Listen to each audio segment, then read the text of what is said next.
Welcome to the Champs App podcast. Champs App is your recruiting and development copilot. If you are a player, parent, or coach, make sure to check out more content and tools to help navigate the world of youth hockey at champs.app.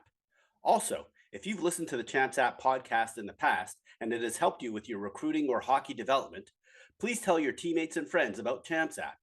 It would be even better if you subscribe to the podcast and review or rate us on whichever platform you're listening to or watching us on.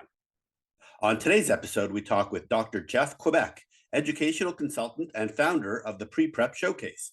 We discuss his journey from hockey coach to admissions expert, the difference between prep schools, boarding schools, and hockey academies, and what families should know about finding the right fit. Jeff also goes into detail on the admissions and campus visit process and shares insights on the Pre-Prep Showcase, which has been running for over 30 years. This was a really insightful conversation with Jeff, so please enjoy. I'm very excited to share something we've been working on for the last few months. Today, we're officially launching Champs 360, the biggest update in Champs App history.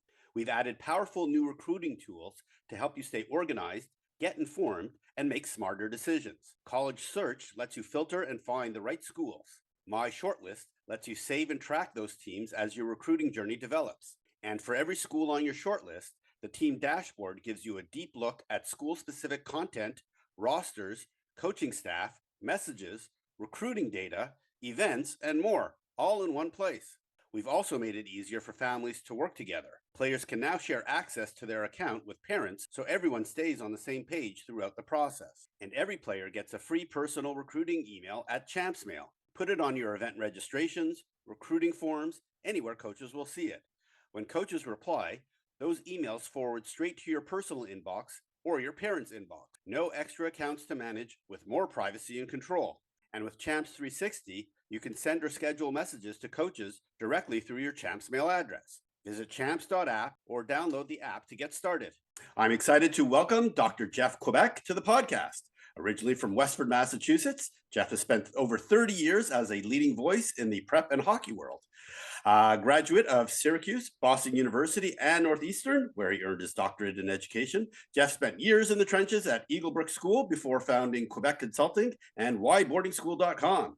For over 30 years, yes, 30 years, he has also owned and operated the Pre-Prep Showcase, the premier scouting and admissions event for hockey student athletes looking at their boarding and prep school options. Welcome, Jeff. All right, thank you very much, Ray. It's great to be on your podcast. I appreciate it. Hey, great to have you.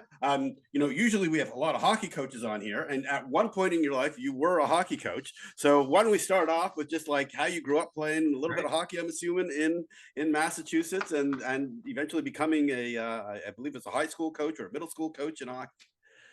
Yeah, great. Thank you. Yeah, so actually I grew up in Acton, Mass. You mentioned Westford. So I do have a house in Westford too, but it's a summer house. Okay.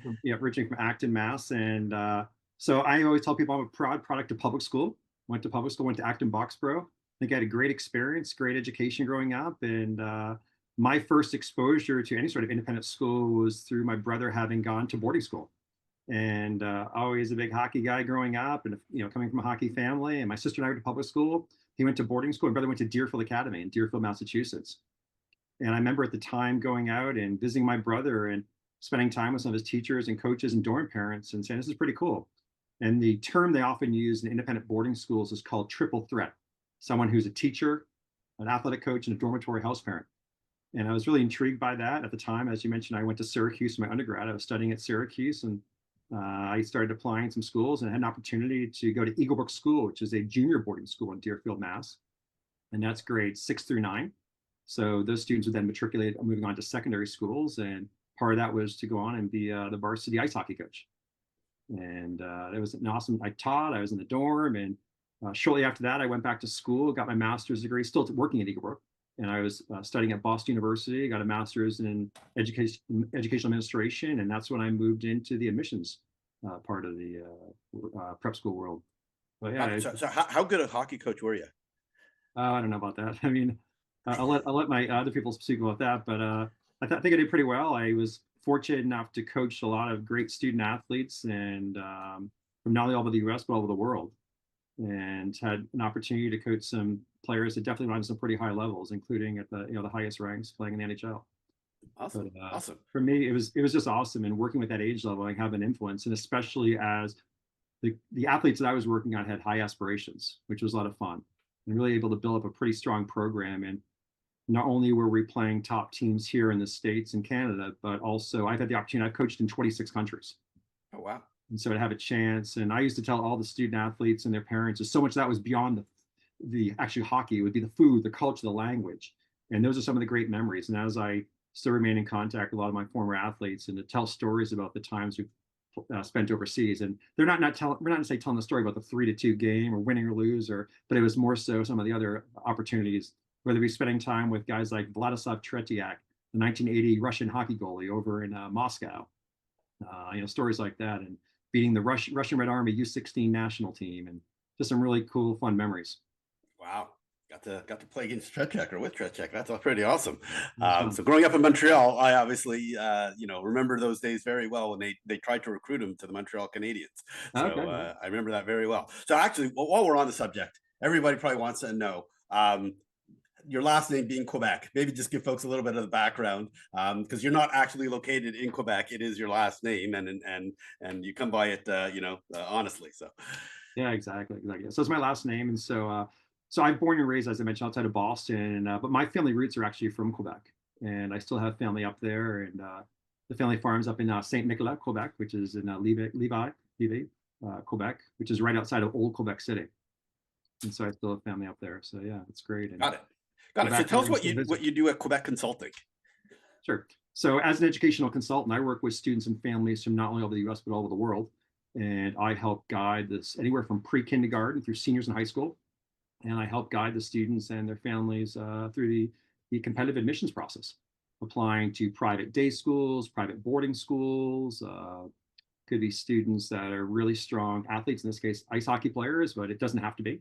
Could be students that maybe need some academic support, and then also students who might need a little more support, maybe on the therapeutic side. And so I don't work with students for college universities, but rather if there is a senior in high school, it might be someone looking for a postgraduate year, a PG year, maybe a gap year. Got it. But it's a lot of fun. And to guide them through the process, whether it be the discovering which schools to explore, the competitive application, admissions process, the interview. And certainly I always say to families, what's the right fit for one boy or girl doesn't mean it's right for your son or daughter. And I'll tell you specifically, Ray, I think in the hockey community, it's what I call the free hockey advice. It's the mother, the father, the coach, the manager, someone who tells you or your child what they should or shouldn't do because they know them as a hockey player. But often, more importantly, they don't know them maybe as a person or as a student. And that's often overlooked. And I think that's where having a strong consultant comes into play. Perfect. All right. So just for the purposes of this podcast, we're going to narrow in more on the hockey side of things, although obviously we wanted to include other sports. But for now, a little bit more on the hockey side. What's your answer to the question of should we go boarding school? Like there's a bunch of good hockey boarding schools, prep school. There's obviously some amazing prep schools with amazing hockey programs, and hockey or sports academies. Because each of those three groups are all growing in terms of the number of schools offering hockey as a component to their live away from home options. So some of those terms are sometimes going to be interchanged. So just for confirming it, so when you mentioned boarding school versus prep school, are you differentiating whether it's a day school versus boarding? Is that what you're using for those terms, or? I'm actually differentiating between a New England prep school and prep schools where like a Nichols or a Culver or things like that, where they're not necessarily New England, but it's definitely a boarding school of some type. Oh yeah, absolutely. Yeah. So so basically, another one. Sure, it's a great question. So the students that I work with, specifically even for hockey, is I work or the schools I should say. I'm working with schools all throughout the United States and Canada. And getting back to that motto I sort of said before, what's right for one boy or girl is not necessarily right for your son or daughter. Everyone's different, trying to find that right fit. And we are fortunate here in North America, whether it's US or Canada, there's amazing opportunities. I'm definitely biased towards the independent boarding schools. And I would throw schools like Culver in that mix. Culver is a phenomenal school. There's many great schools, whether it's in Western Canada, whether it's in the Midwest, whether it's New England. And it's important to go out there and take a look at the schools and get on campuses. But certainly for other students, it could be a day school. It could be a hockey academy. Everyone's different. And so I certainly think that on the boarding schools, and for full disclosure, my doctoral dissertation is on the values and benefits of independent boarding school. I'm also a proud product of public school. So I don't say with any sort of bias in mind. It's just that I've seen it firsthand. And for me, it's really important to visit the schools. I've been fortunate that I visited schools all across the United States and Canada. Actually, this past year, I spent 6 weeks at one point on the road visiting schools. I was home for 4 nights. And to go out there and actually not only continue to learn about the schools and finding out what's going on. Just so we get in the hockey program, if I'm talking about hockey, what's going on in the program, what coaching changes are being, what are the facilities like? And not only you're learning and gaining that knowledge, but you're also building relationships. So you're building relationships with the coaches, with the admissions team. And so that way, when you're having the dialogue and other conversations, and I'm reaching out to them, they're going to say, okay, yeah, Jeff gets us. He knows us. He's been here. We know him personally. He understands our school. He understands the type of student athlete, understands the type of hockey player we're looking for. And I think that certainly makes a big difference. Yeah, and I believe you told me that you visited schools in Winnipeg and Saskatchewan, so you were not just going what was within a 100-mile radius of No, the very much Boston so. area. There's phenomenal schools. You go out and visit, Yeah, Alpha Maria of Notre Dame. It's an awesome school, but you have to go visit. You got to go visit these schools. You got to get on campus, and you got to go check them out. And, it doesn't matter where you are. Like I said, we've got obviously here in New England, there's a lot of schools in great driving distances, but you also sometimes don't have to go as far. If someone's in the Northeast, you go right over the border in Quebec and go visit Stansted College, Stansted, Quebec, another great school right on the Vermont border. You can go to British Columbia. There's so many great schools around here. We've got them in, as you know, in Minnesota, Shattuck St. Mary's, a great school. But my recommendation is that it's not about who's got the pretty pictures or who's a great taglines or which coach has the great phrases and has the great emails. You have to physically get on campus, and I encourage student athletes and their families to actually go visit the schools, visit with the admissions officers, visit with the hockey coaches, and also meet the students, connect with them. And that's the hard. That's why any of us work in this industry. It's because of student athletes. Yeah, 100%. I know when my daughter was looking at different places, we looked at 4 different locations, and it became very clear which was the perfect fit for her, given all the different attributes that we were evaluating. And so, yeah, 100% agree, because they are different, and you might need to a little peel away and talk to the right people and get the real inside scoop. But there are definitely major differences between each of the different locations. Well, the nice thing is your daughter had things to compare and contrast, right? So she was able to explore, and she's also probably learned a lot as she went along. Dad, this is not only what I want. Guess what? I figured out what I don't want just from visiting these 4 schools. And that is equally as important. Hopefully by now you've heard of Champs IQ, our hockey video analysis service designed to give players and families honest, objective feedback on where a player's game truly is today. I want to take a moment to explain how it works, and more importantly, why it's been so impactful, because honestly, we've been blown away by how consistently positive the feedback has been from parents and players after they receive their reports. Several families have already used Champs IQ multiple times this season. One parent summed it up perfectly. The analysis report itself was impressive, far exceeding my expectations or the perceived value from the website. It provides an honest and detailed assessment of the player, which is incredibly useful for identifying strengths and weaknesses. Champs IQ is built for both boys and girls, skaters, and goalies. Players submit at least 10 minutes of edited game footage, and our expert analysts deliver a data-driven evaluation across more than 15 key attributes. Every report includes an overall rating, a projection of NCAA Division I potential, and most importantly, clear, actionable development priorities so players know exactly what to work on next. We hear this from a lot of parents. I thought I knew where my player was at, but this helped me truly understand where they need to improve. That clarity is what makes Champs IQ different. Now, we know video editing can feel intimidating at first. You can absolutely edit the video yourself, and we have step-by-step guides on Champs app to help. And if you use services like LiveBarn or the Prospect Exchange, those tools can make preparing your submission fast and easy. The submission guidelines may look detailed, but once you see an example, it's very straightforward. If you want to try Champs IQ, you can use coupon code ChampsIQ10. That's EYEQ10 for 10% off your submission.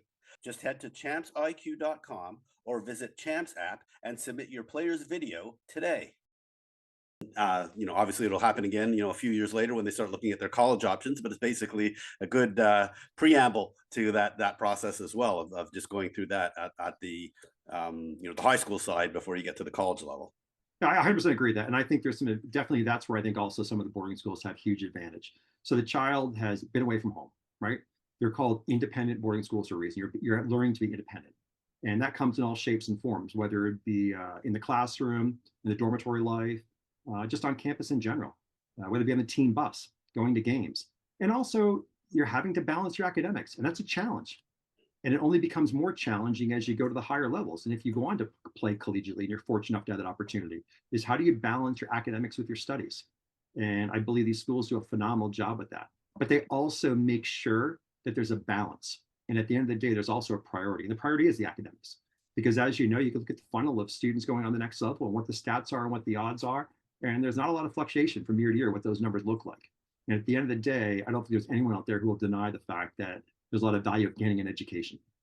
And it's really important because there is life after ice hockey, or there is life after name your sport, insert sport here, right? For the significant majority of folks, yes, 100%. All right, so what's the biggest misconception that parents have about boarding schools today versus like 20 years ago? Because they've been growing, obviously, especially on the hockey side, and clearly, you know, I think even IMG just announced that they're opening up their own hockey academy. So I mean, there's a lot of places growing because thanks to hockey, and parents willing to spend a lot of money in order to get their kid in a really good hockey program and get a really good education at the same time. Well, Ray, it's one of the reasons I did my doctoral dissertation on this topic because a couple things. One is there's not a lot of research that's been done in this area. And what has been done has been done either a lot of years ago, it might be outdated, or it's pretty stereotypical, or it's not positive, it's negative. And it could be a scandal. It could be an abuse scandal, or it could be something with substances. I mean, name your negative category. Or it could be people's thoughts and images based on what they see in movies, watching School Ties or reading books or Harry Potter, you know, all the different stereotypes that go along with it. Or there could be things that could be factual that were true back in the 50s or 60s or turn back the clock. And times have changed. And these schools are phenomenal. It's a phenomenal opportunity, wonderful education. They're wonderful places to be. And it's an environment where your teachers, your coaches, your dorm parents, they know you. They legitimately know you. There's no hiding in the back of the classroom. And they know you beyond their arena. So the hockey coach knows you beyond a hockey player. They know your family. They know your dynamics. They maybe know your hometown. Maybe they sat in your couch of your living room. And I think there's a lot to be said about that, that they know you as a person. And that's most important, I think, at the end of the day. And so some of the stereotypes that might exist out there, I think when people go to visit these schools, they're broken down pretty quickly because they're saying, oh, wow, that's not true. I saw it firsthand, despite that rumor or hearsay that someone says in the rink or a parent shares with you. And once again, at the end of the day, it's most important to do what's right for your own child. No one knows their child better than their own parents. And despite the advice, a lot of times people, they mean really well. They want your child to do well. Or maybe they're competitive and they're cutthroat. But at the end of the day, you have to do what's right for your child and find that right fit. But you don't know unless you go explore the opportunities. So despite a stereotype, even the negativity you may hear about a certain condition or a certain environment, go check it out yourself. And I think that's where someone like myself as a consultant comes into play, because I'm able to help guide you in that direction and maybe help break down some of those stereotypes quickly so you don't have to waste your time. So you mentioned the term right fit, which is obviously what you hear a lot. You know, I've spoken to a whole bunch of hockey coaches at New England prep schools and other boarding schools. What are the different attributes that make up the evaluation criteria for right fit? Mhm.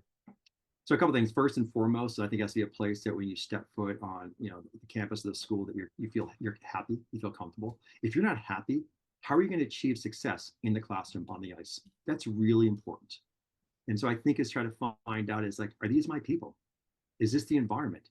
Is this the size of the school I'm looking for? Do I want co-ed versus maybe single gender? And that varies for everyone. Everyone's different. And those are personal characteristics. So that right fit might be a lot different from when your daughter went through the process versus one of her peers. So you start trying to fill out these and sort of like a checklist. And that's why I work with a family because there are so many options. And families come to me and say, Jeff, we have no idea where to start. Like we're trying to find that right fit, but we don't even know. Because some of these schools, especially if you look at their websites, they all sound good and they are good, but they may not be the right fit for your child. And so it's kind of breaking down some of these characteristics I just mentioned and then really kind of narrowing it. Because as much as I say it's important to go visit the campus, you can't go visit them all. It's not realistic. And to go check things off, but be really careful about what I call that free hockey advice, because you got to do what's right for your son or for your daughter. Gotcha. And what's your perspective, at least from a hockey's perspective, both boys or men's and women, the advantage of going to like a New England prep school to go to a top college, in particular Ivy Leagues. So Mm. historically, on both the men's side and the women's side, there seems to be a lot. There used to be a lot of pull from New England prep schools to the Ivy Leagues. Over the last few years, for sure, on the women's side, that's gone down because they've been pulling from a lot more sources, the Ivy Leagues. And now on the men's side, just in general, there's a heck of a lot less players who have made it all the way through to just playing prep school and going to get drafted or going to play in professional hockey. It's definitely gone way down because they're leaving to go play junior hockey, which has become more the preferred path. But what's your perspective on that? On how is it still a fast track to getting into the top schools by choosing that path of New England prep?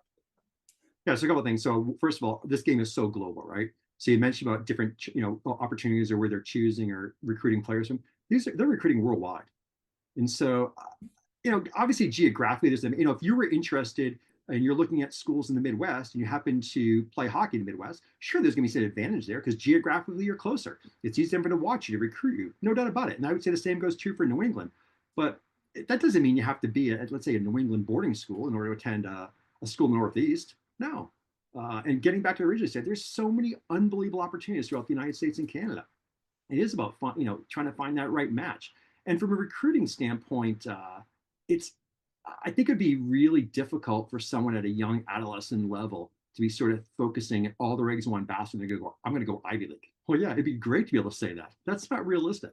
Meaning, not to say you can't make it, be eventually go to play at an Ivy League school, but who has the crystal ball? And just because you're a great kid, great student, great hockey player, there's no guarantees because a lot of students have fall in those categories.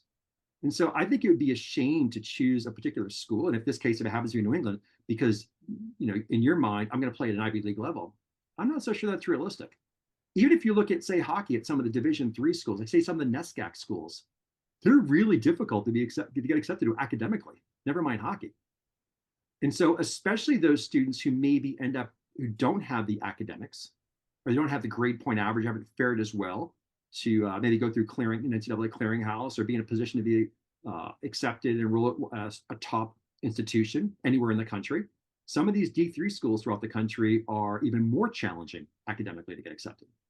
And so that's where I come back to it's so important to make sure that you're maintaining grades and working hard. And not to say everyone's going to get A student. That's not realistic either.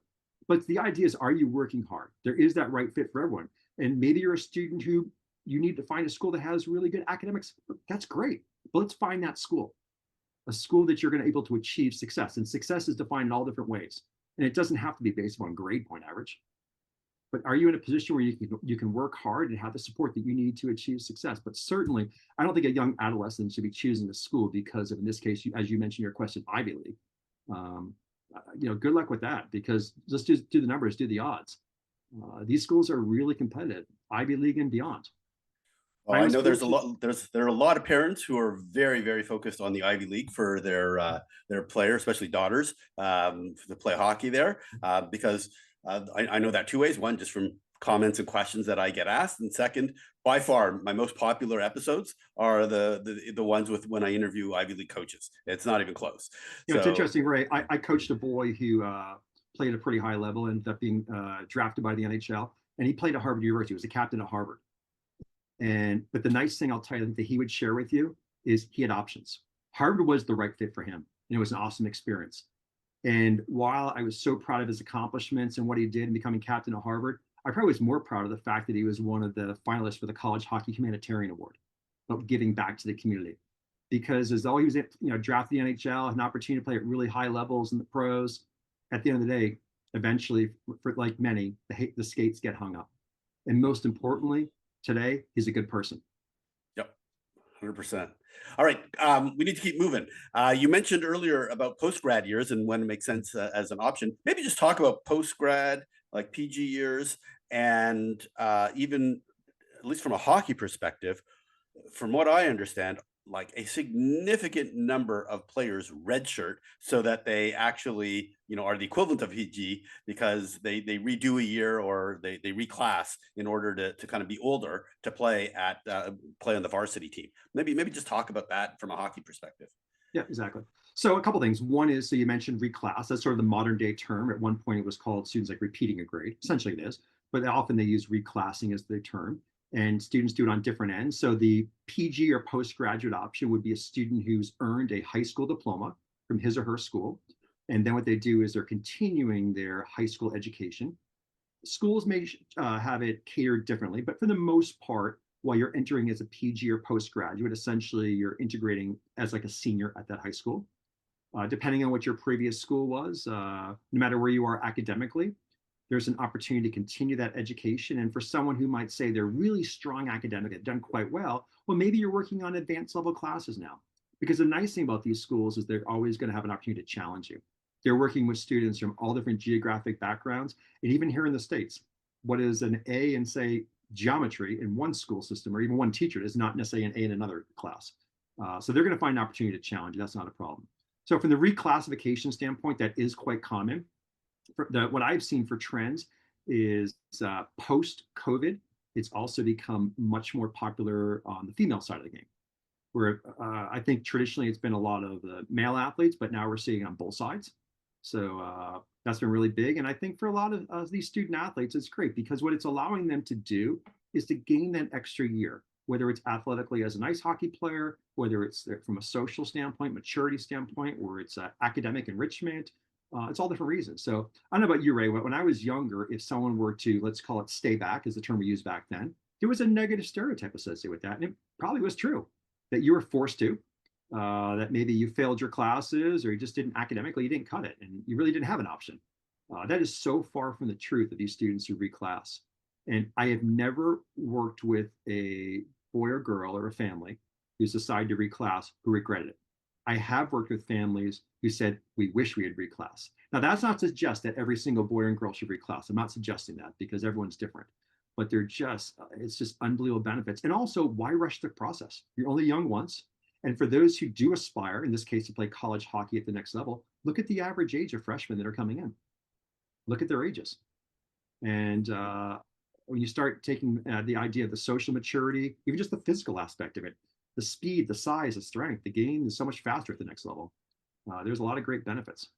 Yeah, 100%. And what people may not realize is players coming from Europe or players even coming from Quebec who've gone through the CEGEP process, they're not coming in at 17 or 18. They're coming in at 19 or 20. And there's probably a reason why they're doing pretty well the second they step on the college campus. So we need to keep moving. Let's talk a little bit about the admissions process. So we're recording this on March 11th, and it's my understanding that yesterday was a very important day. Maybe just talk about what March 10th is, and then if March 10th didn't work out the way some parents or students had expected, what should they be doing? Yeah, absolutely. So basically, yeah, you mentioned March 10th is a very important day. So what's happened here is basically when you're applying to schools, there's a couple different points of entry. So one is we've seen now in the last couple of years, and this has become a trend, we're seeing more and more schools that are offering sort of an early entry, early decision option that happens back in December, similar to what you might see at college universities. That's been on the uptick, and I think we'll continue to see that trend. So there are some students that have gone through the process and who were accepted and enrolled for their new school back in December. There's not a lot of schools doing that now, but we're seeing an uptick of those that are offering. Then the other option would be students that are at a school that's what's called rolling admissions. So rolling admissions is where generally when you start getting, say, after the winter holiday season, where schools have your transcripts, have all the required recommendations and information and testing that may or may not be required, depending on the school, is they're making decisions. So meaning it's not a set deadline date, and that's called rolling. And then there's other schools that do go by a March 10th date, where they have, that's the acceptance date, but they're, I'm sorry, let me backtrack. So the schools that are then having an application deadline might be the 15th of January to the end of January, February 1st, more of a deadline system. And then they're finding out March 10th, meaning they're being notified. Have I been accepted? Have I been rejected? Have I been waitlisted? And then often they'll have 30 days to then respond to the school till April 10th and let them know. So yesterday was certainly an exciting time. And the students that I work with, the families, it was awesome to receive a lot of great phone calls, emails, and texts of their acceptances. That's always fun. It's a fun celebratory time. And even just today, being on the phone and speaking to the families and talking to admissions officers, because certainly the schools that have accepted these students and student athletes, they want them to come to their school. They want to yield them. So what they'll do is they'll do revisit days. So as you're trying to determine things, they'll have days, and let's be honest, they're going to wine and dine you, roll up the red carpet because there's a reason they accept it. They want you to come to their school, and you're going to have coaches that are going to be reaching out and telling you why you're a good fit and you should come to their school and play for them at their come for their program. So it's fun times. Perfect. And what's the big piece of advice around initiating that process, when they should be going through it, and submitting applications? Yep. So as I mentioned earlier, the first thing you want to do is you certainly want to get on the campus of these schools. You got to check them out, try to get a feel. And it is okay to go visit a school or go meet with a coach and learn more about the school, or in this case, the hockey program, walk away and say, yeah, maybe it's not a right fit. That's okay. So just because you initially have this list, if you have to cut it down some and have reasons why you choose to take a school off your list or a program off your list, that's nothing wrong with that. And so often that will take place in the fall.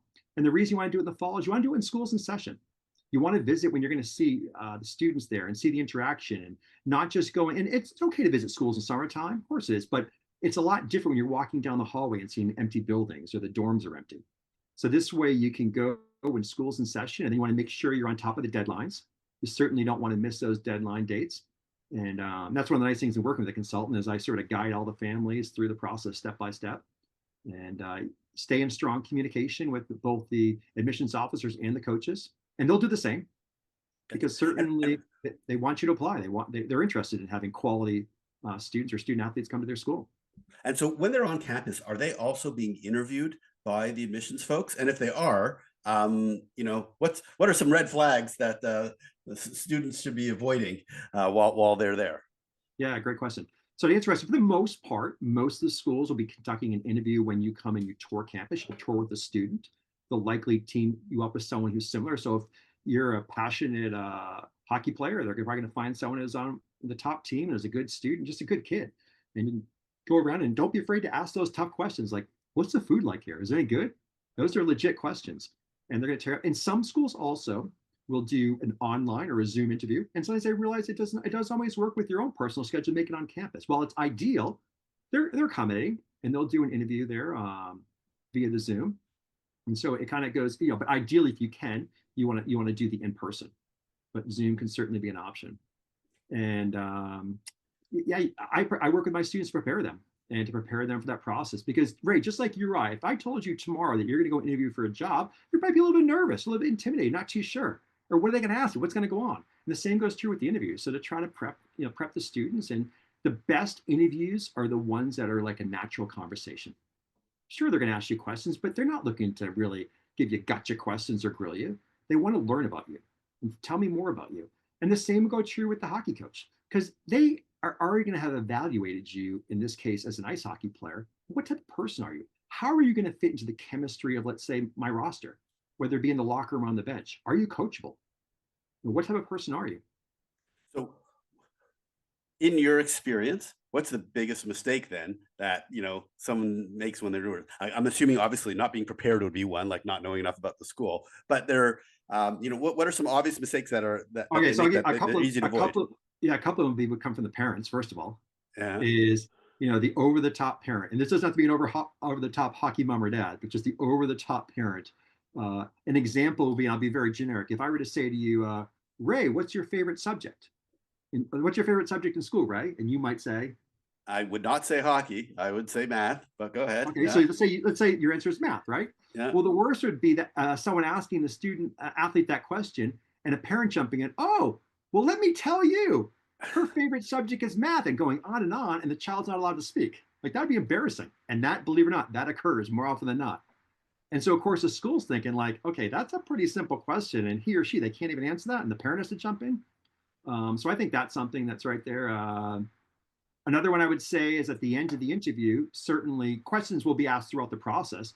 But if I asked you at the very end, Ray, we've had a great conversation, and do you have any questions for me? Any questions about the school, the hockey program? And if you were to look at me and be like, no, all set, or something to that effect, that's kind of a red flag, because that may come across as maybe I'm thinking lack of interest. Maybe Ray's looking to just hustle in the car and get the heck out of here, wants no part of our school program. And that may not be true, but that's the way it can be perceived. So I think that could be something. And then I think when it comes to questions is, let's say in your mind, you've got 3 really good questions that you're going to ask. And I'm really excited to ask the coach, the admissions officer, these 3 questions. And in the course of the conversation and dialogue, inevitably, you already answered those questions. And so then when that question comes up, you have any questions, Ray? Like, no, all set. You already answered them all. Well, that's why you better have more than three. Because you're not lying. They were legitimately answered. Yeah, But once again, you don't want to be perceived as though you're no longer interested in the school. gotcha. So always have questions, no matter what, even if they're really Absolutely. basic. Yeah. And Yeah. there's great questions you can ask, but you also want to prioritize a little bit too. Like, I don't think the first question I would ask is, yeah, Ray, how's the food there? Is it any good at your school? Like, that's a great question, but probably not the first one to ask. No, that's Or, you're not going to be asking the admissions officer the first question, like, yeah, what was the record of the hockey team this past year? yeah. Prioritization of the questions. That would probably be Yeah, the totally. best So you can way to still ask put it. those Yeah, yeah. questions, but not, those aren't number one and number two. Gotcha. And one thing I'd also add, Ray, is it's okay to Yep. ask the same question of multiple people. For example, on a tour, you may ask the student tour guide a question, and you may ask the adult admissions officer, adult hockey coach, the same exact question. That's okay, because you're getting different perspectives. Certainly the perspective from one of your peers, someone your age, is going to be different than it would be from the adult. So feel free to ask the same question of to different people. Perfect. Perfect. All right. Now let's get into some hockey stuff. Yep. Let's talk about the pre-prep showcase. So I mean, very few showcases have been around for over 30 years. So what made you start it, and how much has it changed in 30 years? Yeah, great. Yes, thank you. So, yeah, so I own the 32nd annual pre-prep showcase. And so the pre-prep showcase is, as I mentioned, around for over 30 years. It's our fourth decade. And it's always held on the first Thursday of August. So this year it's August 6th through the 9th. It's based out of the New England Sports Center in Marlborough, Mass., which is the largest ice hockey facility in North America. I think it has 52 rinks. Is that right? Yeah. I've been there many times, but Totally. it's hard to cover them all. So it's a beautiful facility. Ruben Frode and his staff do a great job. It's 10 surfaces, and it's a awesome facility in Marlborough, Massachusetts. And we're nearby at the Hilton Doubletree Inn, where we're based out of. And it's really a wonderful opportunity for student athletes to gain exposure to these independent schools all throughout the United States and Canada, and to play with and against student athletes from all over. So this past year, we had our attendees came from 34 different states and provinces, not including even the boys and girls that we have that came from overseas. We get a handful every year from overseas. And the coaches and admissions officers, all these different schools, and every student athlete is guaranteed to be on the ice 5 times. While we certainly have winners in every game, no one's getting eliminated. There's no semifinals, finals. Everyone has a set schedule of 1 practice and 4 games. There's coaches on the ice for the practices and on the games, and we have 2 coaches on the bench for every game. We rotate the coaches. There's coaches in the stands watching. A lot of educational seminars, presentations off the ice. And we also do a big luncheon. Last year we served 550 people, all you can eat buffet luncheon, head table, 16 people at the head table, panel of speakers, really speaking about the process. And on that panel, having coaches, admissions officers, putting a student athlete on the panel, and to really ask questions, not specifically about the schools they may represent, but rather about the whole process in general. Then we open it to a school fair. School fair goes on for 3 hours. So really a wonderful opportunity to meet the coaches and admissions officers face to face, for you to meet them and for them to meet you, and to learn more about each other, and kind of get connected to these schools. And it's so a wonderful just to opportunity. frame it a little bit better for folks who are listening, who should be attending this event, and which schools are going to be there scouting, talking to Yeah. folks at the the conversations that are taking place at the fair. Yeah, sure. So not to be stereotypical, but the families are families who value education, right? You wouldn't be there. I mean, this, Ray, as a hockey father, is that especially in the summer, you can do something every single weekend if you want, hockey related. Yes, And all you it's need to do is check out the Champs app event calendar for both boys and girls, and we have literally one every single weekend from now, basically until September. Yes, There you correct. go. You're totally right. And your directory on your website, like you said, it's a great example of that, of seeing all the different options. And so I think it's finding out. So these are families that value education. It is not a skills and drills program. This is not a tournament or summer tournament to try to win a trophy or win a medal. These are student athletes who are looking to showcase in a team environment. And so learn more about the opportunities. And I always tell parents that I have 2 goals. My first goal is the other weekend, you can come up to me and say, Jeff, wow, we learned so much this weekend. If you think about that, that's kind of an interesting concept. You've gone to a hockey showcase and you've learned a lot. And the second one is you can say, the child and the parent can say, we had so much fun. And I think if we accomplish both those things, we've done a good job. And I think that's why we're in our fourth decade doing that. So who attends is, as I mentioned, boys and girls from all over.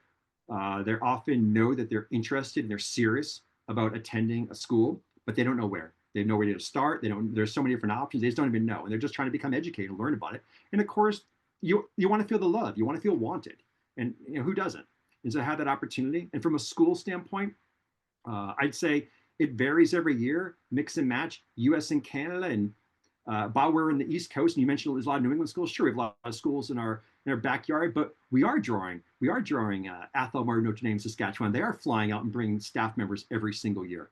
We are drawing. My director of coaching comes from Culver in Indiana, and they're coming out. So we're getting schools from near and from far, and it does vary. And years ago, when we first started it, I had a boys' weekend and a girls' weekend, and we eliminated that because one of the things we're running into, and talk about changes over the years, is someone might have come and said, "Oh, yeah, I'm looking, was so and so here this weekend?" I was like, "Oh, no, unfortunately, here last weekend," because especially on the coaching side, it's not uncommon where you might have a coach who's maybe not an administrator, a teacher, coach, dorm parent, and during the summer months, they don't have administrative responsibilities at the summer off. And so you're asking them between all these camps, showcase, and tournaments to give up all these weekends. And that was a nice move of putting everything together, boys and girls on the same weekend.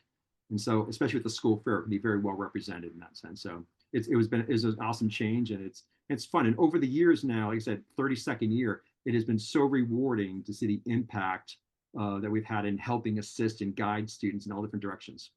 Gotcha. And I'm sorry, just a really basic question. Yeah. Are the teams co-ed, or are they you separate the boys from the girls? They're separate. Yeah, boys play with boys, girls play with girls. But everything off ice is, they're not competing. It's all co-ed. So the luncheon, the panel of speakers, the presentations, the school fair, all the boys and girls are all together. Which, I'll be honest with you, they enjoy that too, because from a standpoint, especially this generation with social media, they're connecting. They're connecting with kids from all over. And it's pretty cool. And I can even see when they're tagging each other and commenting to one another. These are friends that they've met, and who knows, they may cross paths down the road. So it's pretty cool. So, how good a hockey player do you need to be to show up to one of these things? Like, is it okay if you're just like a house league player but you're really good at academics? Yeah, it's a great question. I get asked that all the time, especially on phone calls. People will call me and they'll explain their child. And often at first, I don't know what direction they're going. Are they trying to present to me as though their kid is unbelievable talented, or their child's really not that good? And so the reality is, I'm always cautious of putting a classification of whether it be AAA, AA, single, whatever you call it, because over the years, I've seen, let's just say a AA hockey player. I've seen AA hockey players in name your market who are, and I would, some small town or some area that are so much better than the child who might be AAA in some big city or something. So I would say, if I make a generalization, right, and I don't necessarily market this, I would say generally the student athletes play the hockey players, they generally fall in that sort of, I'll say AA, AAA level. And like I said, but I'm careful the way I word that, because I know that I don't care for some of these classifications for that simple reason, because I think we're then stereotyping some of these kids at a young age. What about the child lives in a market where there's no such thing beyond AA? Like, that's their highest level, and the kid's a stud, and you want you to be proud to have on your team. So that's generally where it falls. Yep. And there is no AAA in Minnesota. It's all AA. So that's what I'm saying. Perfect example. Yeah. But once again, when a parent asks, I never know. It's like, it's a loaded question. Like, why are they asking me? Because they're always fearful. Gotcha. Okay, just a couple more quick questions. Of course. So, one of the key differentiators that I understand from your event is the intermingling of the coaches or the administrators with the players in like a whatever you want to call it, a school fair, a career fair type of situation. Maybe talk about that and why that's so powerful, and especially how you use technology to connect the families with the schools. Yeah, absolutely. So one of the things we do is, it's important to have that face-to-face communication.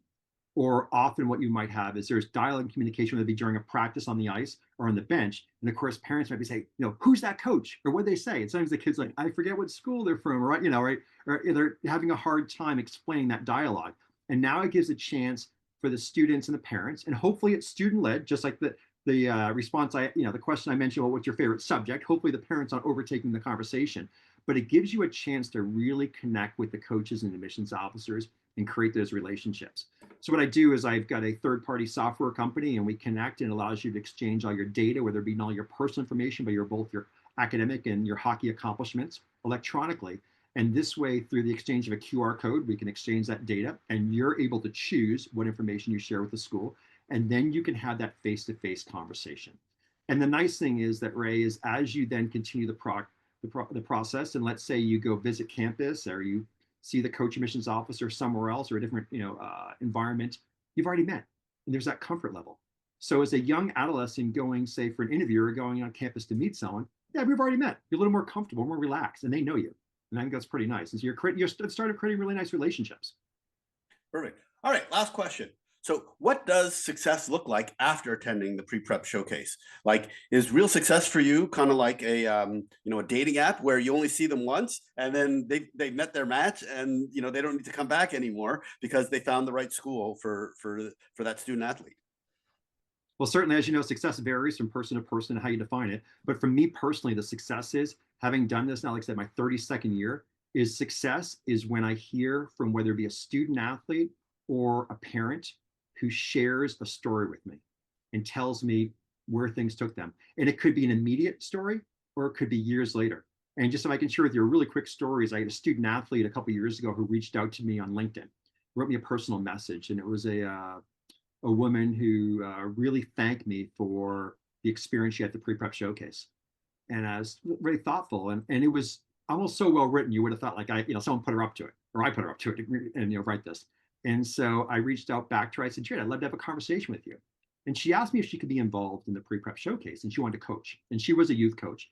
And I said, well, this is great, and I appreciate your story is awesome, but unfortunately, in order to coach, you have to actually be a prep school coach. This isn't just people coming off the street. And she shared her story of after attending the pre-prep showcase, going on to a pretty prestigious secondary school. And then from there, and she was a goaltender, by the way. She ended up going on and she played at an Ivy League school. And then now she is a practicing professional, an adult, and she's coaching youth hockey. And so she had a couple of her players, a couple of the girls came and played, and she accompanied them. And the way I got her involved is she actually sat on the panel. And I was able to share her story, her letter she wrote to me. And the one surprise of this is I was Googling her, finding who she was, looking in my database, and I found an email that her father had written to me to thank me a bunch of years ago. And it was really cool. And I shared it with her, that story there. And it was just kind of fun. But that was the way that she was able to give back. And it was just nice that she was willing to do that, willing to come up and spend the weekend there and to tell her story to other families that were now participating, and how much the pre-prep showcase meant her and how much it helped shape her life. And I think that over the years, over the many, many student athletes that have come through, if we, through the pre-prep showcase, if I get any little bit of an impact, whether it be on the ice in hockey, academically, or just in life, then accomplished. The goal's been accomplished. But to hear those stories is pretty cool, and it's rewarding. And I look over the years, usually there's 2 reasons. In 4 decades, I've seen many programs come and go. And often they come and go because of 2 reasons. One is they're way too expensive. And a second reason is they're poor quality. And when you have those 2 ingredients, you're not going to last. And so I think to make sure that you have a reasonable price point, and the second thing is you have high quality. And I think that's something we do a really good job at. And for me, my best advertising, hands down, whether it be my pre-prep showcase or my consulting, it's word of mouth. And that's important to me.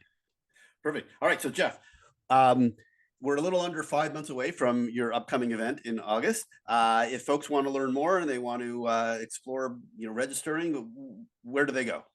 Yeah, great. Thank you. So Ray, so if you're interested in the pre-prep showcase, you could check out the website. It's preprepshowcase.com. So pre-prep showcase is all one word.com. You can also connect with us on social media or on all the different social media platforms. And then if you're interested in my consulting services, you can check out quebecconsulting.com, and that's Quebec with a hyphen in between the word Quebec and consulting. So Quebec hyphen or dash consulting.com. And we'll put those links in the show notes for folks. That's great. So Jeff, I just want to thank you so much for coming on here, giving us a little bit about your background, and obviously a huge amount around the boarding and prep school process, and how to think about the admissions and incorporating hockey into it, and then obviously sharing everything that you did about the pre-prep showcase. So thank you so much for doing great. this. Ray, I appreciate it. And one last thing I just will add is someone's interested, and if you are interested in exploring some of these schools, is I'm also a host of a podcast called Why Boarding School. My Why Boarding School podcast has close to 100 episodes and audiences now in 67 different countries. And so you can check it out at whyboardingschool.com. And if you want to just spend some time with the video version, audio version, learn about schools, anything I can do to help students or student athletes and families learn more about these educational opportunities, if it might be a right fit for you, I love doing it. So it's a lot of fun. But Perfect. thanks, Ray, for having me on a guest. I appreciate it, and good luck to you. I really want to thank Jeff for coming on the podcast. He shared a ton of great information on navigating the prep school and boarding school world, from campus visits and interviews to understanding what the right fit actually looks like for your kid. If you want to learn more about the pre-prep showcase or connect with Jeff about his consulting work, check out the links in the show notes.